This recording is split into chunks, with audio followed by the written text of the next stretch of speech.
మహాసంకల్పం అంటే ఏ గోత్రం చేస్తున్నారు, ఏ వంశపాలు చేస్తున్నారో తెలియాలి కదా. మన ఇంటి కళ్యాణాలు అయితేనేమో మన గోత్ర నామాలే ఉంటాయి, కానీ ఇది లోక కళ్యాణాలు, భగవత్ కళ్యాణం కదా. అందుకొరకు మమ గ్రామ సుభిక్షము అని చెప్పి చెప్తారు. అంటే లోకమంతా సుభిక్షంగా ఉండాలని చెప్పి ఈ యొక్క కళ్యాణ కార్యక్రమం క్రతువు అనేది చేయడం జరుగుతుంది. అవునా? సరే, మంచిది. తర్వాత ఏం చేసినాము? గౌరీ గణపతి పూజ చేసిండ్రా? ఎటువంటి శుభకార్యం ఉన్నా మనకు ఇంట్లో ఖచ్చితంగా గౌరీ గణపతి పూజ కార్యక్రమం చేయాలి. ఆ యొక్క కార్యక్రమం చేయకపోతే అది ఖచ్చితంగా మనము గౌరీ గణపతి రామ జయ రామ జయ జయ రామ శ్రీరామ జయ రామ జయ జయ రామ శ్రీరామ జయ రామ జయ జయ రామ శ్రీరామ జయ రామ జయ జయ రామ శ్రీరామ జయ రామ జయ జయ రామ శ్రీరామ జయ రామ జయ జయ రామ శ్రీరామ జయ రామ జయ జయ రామ శ్రీరామ జయ రామ జయ జయ రామ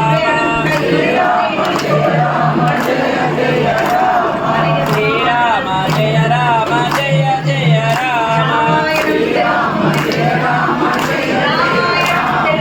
శ్రీరామ జయ రామ జయ జయ రామ శ్రీరామ జయ రామ జయ జయ రామ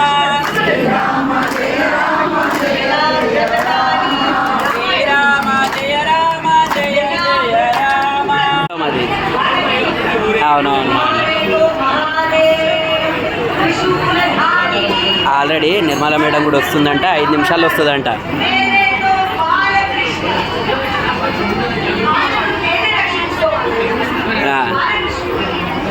అవునవును, అదే అంటున్నా, కొంచెం అది కానిచ్చేసేయండి.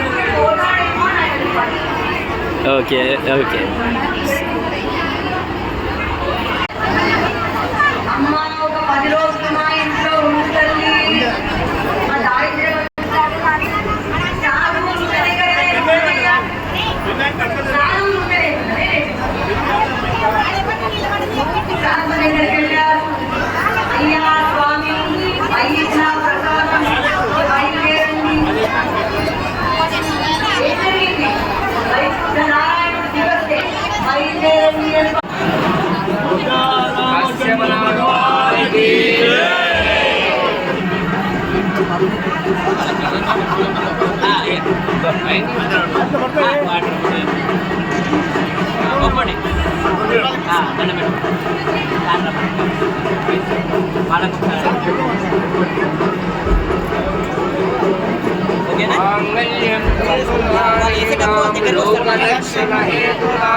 మరి ముత్యాలు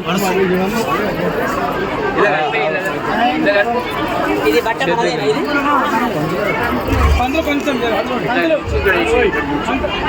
ఇక్కడ మధ్యలో పెట్టిన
జరుపుకోవడం జరుగుతుంది.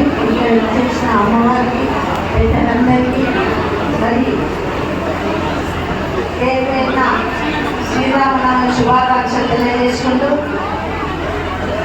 మరి ఇప్పటి వరకు అమ్మగారు చెప్పినట్లు రాముడు ఏ విధంగా నడుచుకున్నారో మనం ఆ విధంగా నడుచుకోవాలని ప్రతి సంవత్సరం సామూహికంగా కళ్యాణం చేయడం జరుగుతుంది. రాముడు అడుగుజాడలో నడవాలి. రాముడు కుటుంబం కూడా ఏ విధంగా మాట మీద నడిచిందో మనమందరం కూడా మన కుటుంబానికి, మన రాష్ట్రానికి, మన దేశానికి కూడా మనమందరం కూడా ఆ విధంగా అనుసరించాలని ఉద్దేశంతో ఈ పండుగ జరుపుకుంటాం. మరి రాముడు ఎన్ని కష్టాలు వచ్చినా, ఎన్ని ఇదైనా మాట మారకుండా ఉన్నట్టుగానే ఈరోజు సమాజంలో కూడా ముఖ్యంగా తల్లిదండ్రులను చూడాలి, తల్లిదండ్రుల మాట వినాలని మరి ఈరోజు ప్రతి ఒక్కరు కూడా అనుభవాన్ని ఆచరించాలి. ఎప్పుడైతే తల్లిదండ్రుల మాట వింటారో ఆ మాట ప్రకారం మనం చేస్తే మనశ్శాంతిగా ఉంటాం, సమస్యలు కూడా రావు. పెద్దలు ఎందుకు చెప్తారు? మనం బాగుపడాలని చెప్తారు. తల్లులందరూ కూడా పిల్లల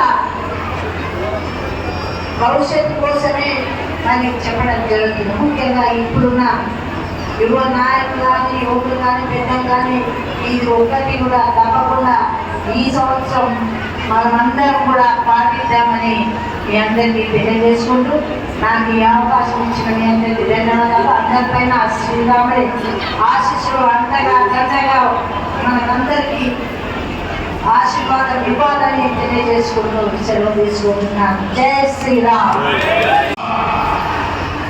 శ్రీరాములు వేడుకలు జరుపుకోవడము మన సదాశివపేట పట్టణానికి కాదు, చుట్టుపక్కల గ్రామాలకు వచ్చినటువంటి పెద్దలకు మరి సదాశివపేట కూడా ఈ శ్రీరామనవమి అనేది కొన్ని వందల సంవత్సరాల క్రితం మన సదాశివపేట ప్రారంభమైంది. అదేవిధంగా నిన్న శ్రీరాముడు పుట్టడము, మరి ఈరోజు మన వారి వేడుకలు, కళ్యాణ వేడుకలు ప్రతి ఒక్కరు తెలియడం జరిగింది. భక్తులారా, మరి శ్రీరామచంద్రుడు ఆదర్శమూర్తి, ఆదర్శ దంపతులు ఏదైతే ఆయన సృష్టించిన భాగంలో ఇప్పుడు మా తల్లిగా చెప్తున్నారు. ఆ యొక్క కథ ఇంటి వరకు నిజంగా మనము మన కుటుంబము ఏ విధంగా ఉండాలి, ఏ విధంగా నడుచుకోవాలి, ప్రతి ఒక్కరు గుర్తు పెట్టుకోవాలి.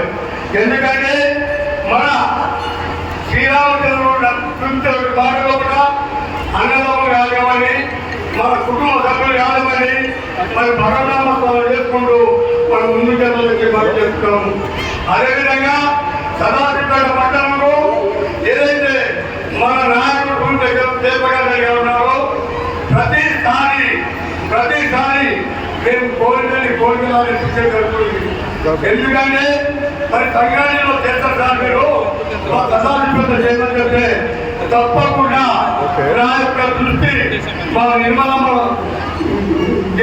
గారు మీ సదాశివపేట పట్టణంలో చూసుకుంటూ అక్కడ ఏ విధంగా జరపమో సదాశివపేట కూడా అంతకంటే ఘనంగా నడపాలని చెప్పి చెప్పడం జరిగింది. ఎందుకంటే మన సదాశివపేట పట్టణంలో మన రైతు కానివ్వండి, ప్రతి ఒక్కరి ఆయన అభిజాలు నడుపుకుంటూ మేము మా సదాశివపేట పట్టణంలో